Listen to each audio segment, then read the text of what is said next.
नमस्कार दोस्तों।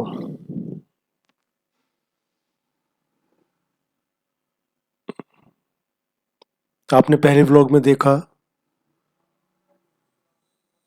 कि मनाली के 3 प्रसिद्ध मंदिर मैंने आपको दिखाए। उसका लिंक मैं डिस्क्रिप्शन में डाल दूंगा, आप वहां से भी देख सकते हैं।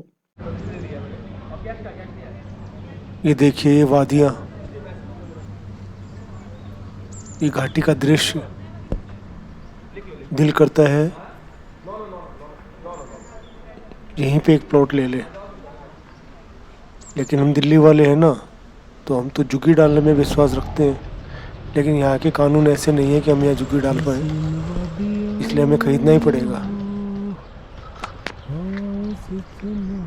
हमने जो होटल लिया था वो करीबन करीबन मनाली माल रोड से 4 किलोमीटर पहले था। उसकी एक एडवांटेज तो ये है कि एक तो आपको सस्ता मिल जाता है, ऊपर से अगर आप बस में आ रहे हैं और ग्रुप में आ रहे हैं तो वो सस्ता पड़ जाता है, 2 पैसे उससे बच जाते हैं। माल रोड वाले साइड पे जो है ना, भीड़ भड़का ज़्यादा है और बस भी नहीं जा पाती है और वहाँ पे ट्रैफिक हमेशा जाम ही रहता है। को अवॉइड करने के लिए हमने करीबन 4 किलोमीटर पहले ही एक होटल ले लिया था, डैफोडिल मनाली। अपने होटल से करीबन 500-600 मीटर नीचे ही ये अपनी व्यास नदी है। सुबह सुबह का टाइम है, नदी के पास आ गए। ये व्यास जी नदी है, हिमाचल प्रदेश से निकल के ये सतलुज नदी में जाके इनका विलय हो जाता है। 470 किलोमीटर करीब इसकी लंबाई है नदी की। और ये वही नदी है जिसने सिकंदर को भारत के ऊपर आक्रमण करने से रोक दिया था। इस नदी की विशालता को देखकर उसके सैनिकों में खलबली मच गई और वे वापस जाने की जिद करने लगे और अंत में वो सिकंदर को उनकी जिद को मानना पड़ा और वो वापस चले गए। तो साथ साथ ये देखिए, छोटी मोटी ये जो नाले भी इसके अंदर डाले हुए हैं इन्होंने, ये तो बहुत गलत बात है। ये सारी नदी की जो स्वच्छता है उसको खराब कर रहे हैं। इनके लिए कोई इनको अलग से प्रावधान करना चाहिए था इस खराब पानी के लिए। हम इंडियंस के साथ एक यही प्रॉब्लम है, हमें अधिकार तो अपने सारे पता है लेकिन हम कर्तव्य भूल जाते हैं। जिस दिन कर्तव्य याद रखने लग जाएंगे, हम वर्ल्ड में नंबर 1 हो जाएंगे।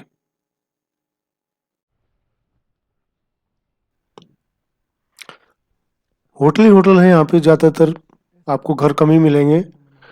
और इन होटलों के बीच से जाते हुए, वैसे तो सितंबर का अक्टूबर का महीना चल रहा था, अक्टूबर के महीने तक तो सेब की फसल ख़त्म हो जाती है। लेकिन यहाँ पे कुछ करीबन 1-2 एकड़ में सेब की फसल खड़ी हुई थी और वो तोड़े भी नहीं थे, वो पेड़ पे ही पक गए थे। पता नहीं क्या विषय रहा होगा, क्यों उनको तोड़ा नहीं गया।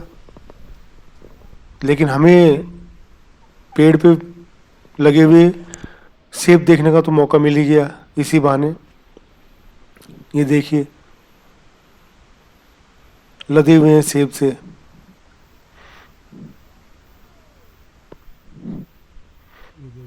आते वक्त एक पेटी मैं खुद ले आया था, 30 किलो की, करीबन मेरे को 50 रुपये किलो पड़े। और वही चीज़ हमारी दिल्ली में जो है करीबन करीबन 100 रुपये किलो मेरे को मिल रही थी। तो ये एक एडवांटेज तो ये हो ही जाती है, घूमने जाओ और गाड़ी में जगह हो तो एक पेटी डाल लाओ, वहाँ के लोकल लोगों को भी थोड़ा सा सहारा मिलता है। सुबह 9 बजे करीब हम लोग रोहतांग पास के लिए निकल गए। ये देखिए, जो एरो दिख रहा है ना, ये यहीं से वशिष्ठ ऋषि का आश्रम का रास्ता है, ये जो हम पहले जा चुके हैं।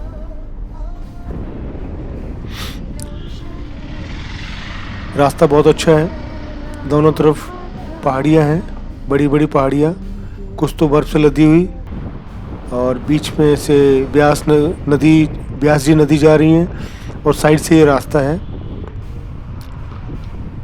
बहुत ही अच्छी जर्नी यहाँ से होती है।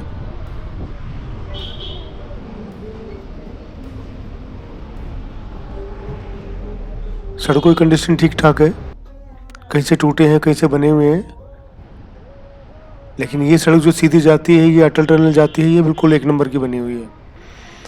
अब आगे जाके हम लोग रोहतांग की तरफ मुड़ जाएंगे और उन्होंने एक सर्कल बना रखा है, पहले रोहतांग, मनाली से रोहतांग, रोहतांग से कुक्सर और कुक्सर से अटल टनल और फिर वापस मनाली। इस तरीके से उन्होंने ट्रैफिक को डाइवर्ट कर रखा है।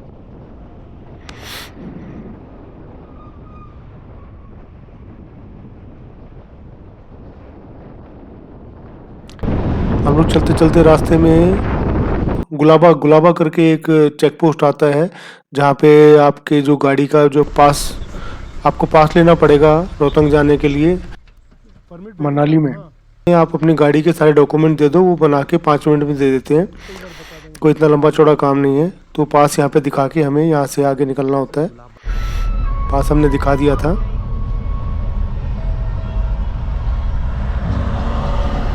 एक अलग ही अनुभूति होती है बर्फ़ की तरफ, बर्फ़ को देख के। अधिकतर मैंने यहाँ पे देखा कि साउथ से बहुत टूरिस्ट आते हैं, क्योंकि उनका एक ही मकसद होता है भाई स्नो देखनी है। तो स्नो के लिए तो भाई मनाली या कश्मीर ही जाया जा सकता है, तो मनाली उनको आसान पड़ता है, तो वो मनाली की तरफ आ जाते हैं पूरे ग्रुप के ग्रुप। ये रोहतांगला आ गए हम, और ये ड्रेस है, इस तरीके की ड्रेस हमें यहाँ पे हायर करनी पड़ती है बर्फ़ में जाने के लिए।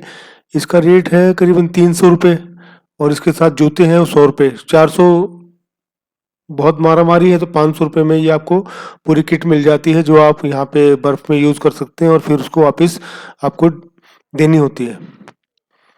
यहाँ पे अलग अलग एक्टिविटीज़ हैं, जैसे एटीवी है,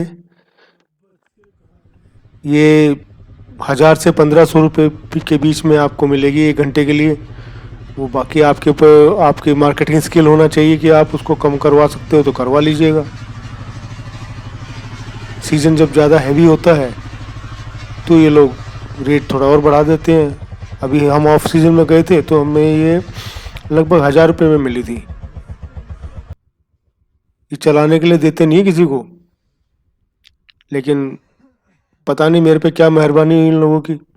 मैंने एक बार कहा तो बोले जी कोई नहीं, आप चला लीजिए।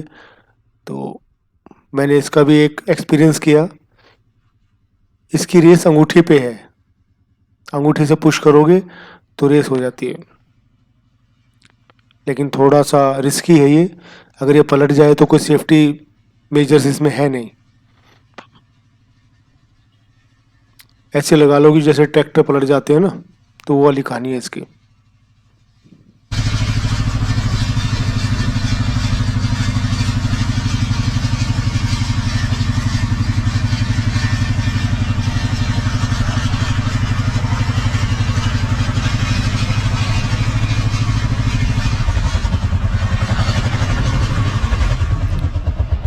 वहाँ से हम आ गए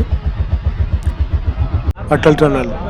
अटल टनल वर्ल्ड की 10,000 फुट पे सबसे लंबी टनल है, करीब 10 किलोमीटर की। जब से ये बनी है तब से लेह लद्दाख वालों को और काजा जाने वालों को तो ये समझ लीजिए उनको तो जो है ना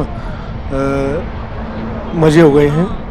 रोहतांग पास से पहले वो जाते थे भीड़ भड़के से, अब वो सीधे अटल टनल से निकल के उल्टे हाथ की तरफ लेह और सीधे हाथ की तरफ काजा स्पीति वहाँ चले जाते हैं।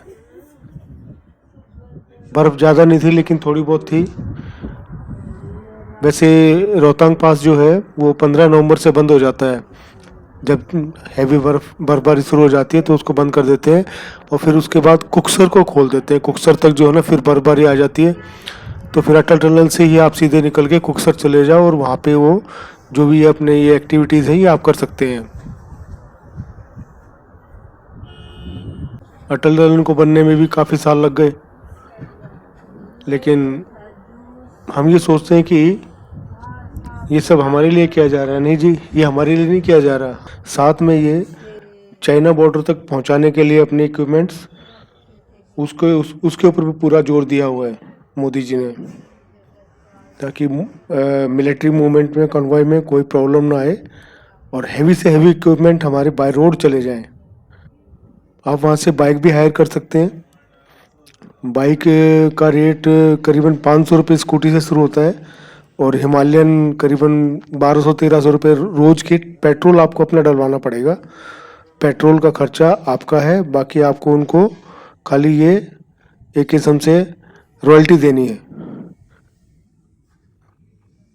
इसमें भी आप इसके अंदर भी आप बार्गेनिंग कर सकते हैं या टनल के अंदर है। जैसे आप इसके अंदर जाएंगे तो 40 किलोमीटर की रेंज है स्पीड की, बीच में फिर 60 किलोमीटर है और जैसे आप बाहर निकलेंगे तो फिर 40 की है।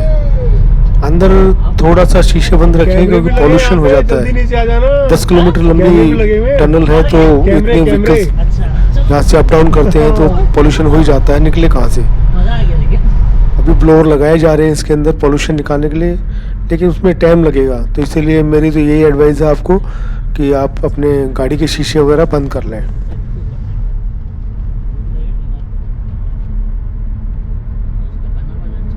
टनल से बाहर निकलते ही सफ़ेद बर्फ से ढके हुए पहाड़ आपका स्वागत करते हैं।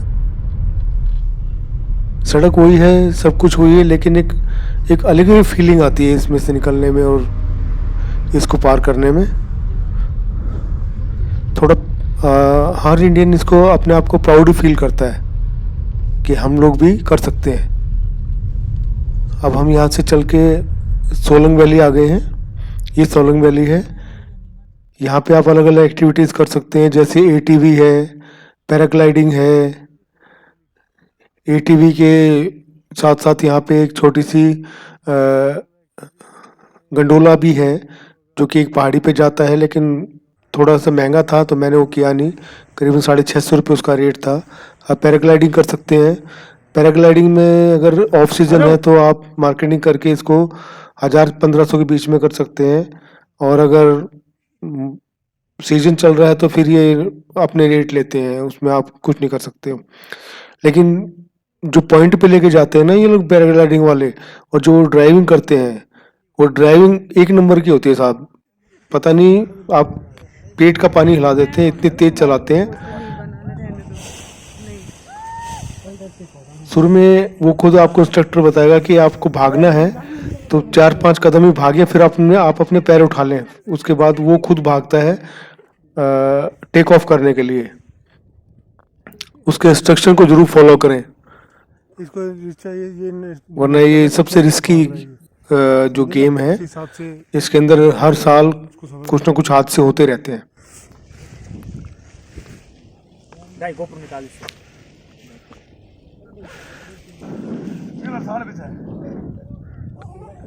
ये कुल्लू में भी है और यहाँ पे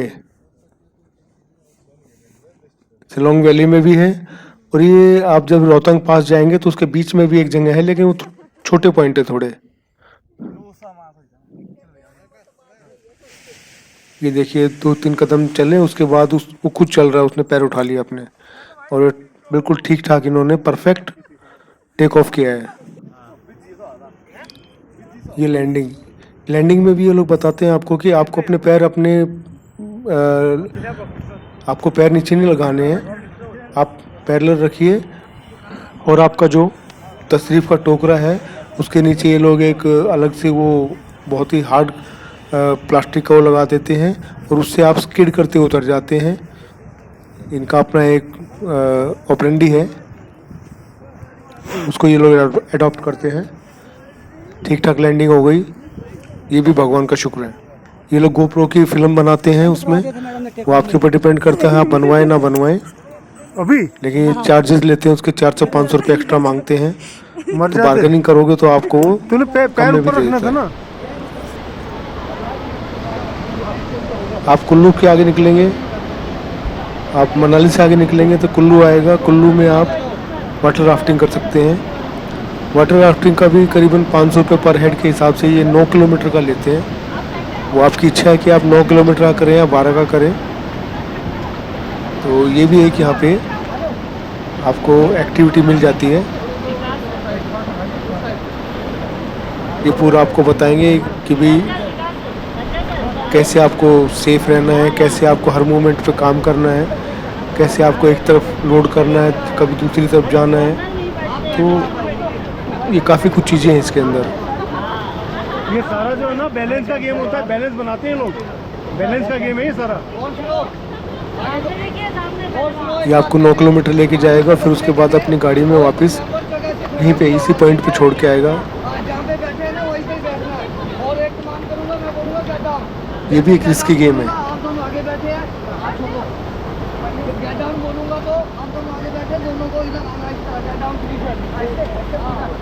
ये देखिए आपको बता रहा है ये कि जब मैं कुछ इंस्ट्रक्शन दूँ तो आपको ऐसे करना है, ऐसे करना है। पायलट इनको पायलट।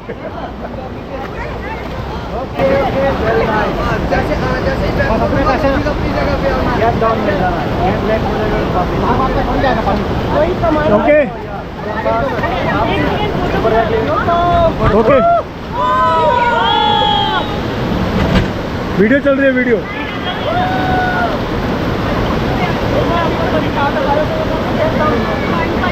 ज़्यादा लंबी टाटा मत करो, वापस भी आना है। और यार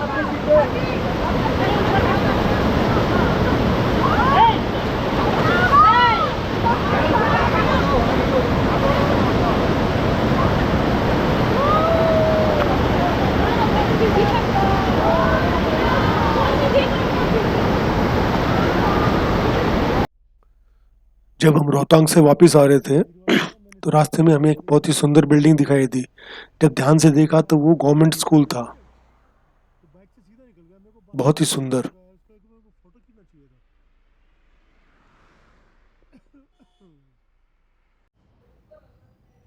रोहतांग से आते आते शाम हो गई थी और हम माल रोड पहुंचे। ये माल रोड है। माल रोड करीबन करीबन चौड़ाई में 100 फुट के करीब है और लंबाई में ये करीबन 500 फुट के करीब है, बस इतना ही है। इसी के ऊपर सारी जो है आपकी खाने पीने की दुकानें हैं और टाइम पास करने का अच्छा जरिया है यहाँ पे। यहाँ पे आप हर शाम को आ सकते हो। कहने की बात यह है कि शाम को आप अपना यहाँ पे अपना लंच डिनर वगैरह जो भी करना कर सकते हो। ठीक ठाक शॉप है यहाँ पे, ऊनी कपड़ों की भी है, हर चीज़ की है। खाली ये एरिया ऐसा होता है जहाँ हमें फीलिंग होती है कि हाँ हम दिल्ली वाले हैं और भीड़ भाड़ हमने देख ली। भीड़ भीड़ देखने के बाद ही हमें अच्छा लगता है, एकांत ज़्यादा अच्छा हमें लगता नहीं है।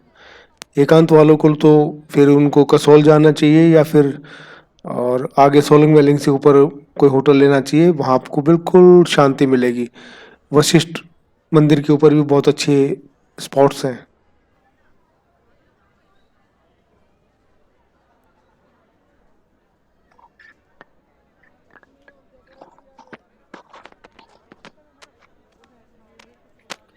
अब ये तो हमारे 2 दिन वहाँ पे हो गए। पहला दिन अंडीबा टेम्पल, वशिष्ठ टेम्पल और मनु महाराज का मंदिर, और दूसरा दिन रोहतांग पास और माल रोड। अब तीसरा दिन आप जब यहाँ से निकलेंगे मनाली से तो आगे कुल्लू से आप मणिकरण जा सकते हैं और मणिकरण के ऊपर ही है कसोल। अब इस टूर में जो टोटल एक्सपेंस अपना आया वो वोल्वो बस का अगर हम फेयर लगाएं तो 1500 रुपये एक आदमी का है, तो 2 जनों का 6000 रुपये हो गया आना जाना। होटल को हम अगर 2000 का भी पकड़ के चलें तो वो भी 3 दिन के लिए 6000 हो गया। खाना हम 500 रुपये एक टाइम 2 जनों का लेके चले तो 2 टाइम खाया जाता है, तो 3000 रुपये हो गया। और कन्वेंस अपना जो टैक्सी का खर्चा है वो टैक्सी का खर्चा करीबन करीबन 6500 रुपये करीब आ जाएगा रोहतांग पास और हडिम्बा टेम्पल को मिला के। तो टोटल हमारे जो एक्सपेंस हुआ है वो 21,500 का हुआ है फॉर 3 डेज। ये जो खर्चे मैंने आपको बताए ये वे खर्चे हैं जो होने ही हैं, इनके अंदर आप कटौती नहीं कर सकते। बाकी जो स्पोर्ट्स के इवेंट्स हैं, राफ्टिंग वगैरह, पैराग्लाइडिंग वगैरह, आप उसके अंदर चाहे तो जा सकते हैं, कर सकते हैं उसको, या फिर उसको अवॉइड कर सकते हैं। आप मेरे चैनल को लाइक कीजिए, सब्सक्राइब कीजिए और आगे भी मेरे चैनल के साथ बने रहिए। नमस्कार।